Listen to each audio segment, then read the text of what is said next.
For us. Faith. Faith. Faith. And knowledge. Nor it is temporal faith. True saving faith. Trusting. Jesus Christ alone for eternal life.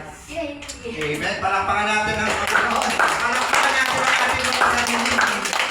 So, sa susunod na linggo, mag-ano na po kayo sa ating mga trainer. So, i-ano na po yan. And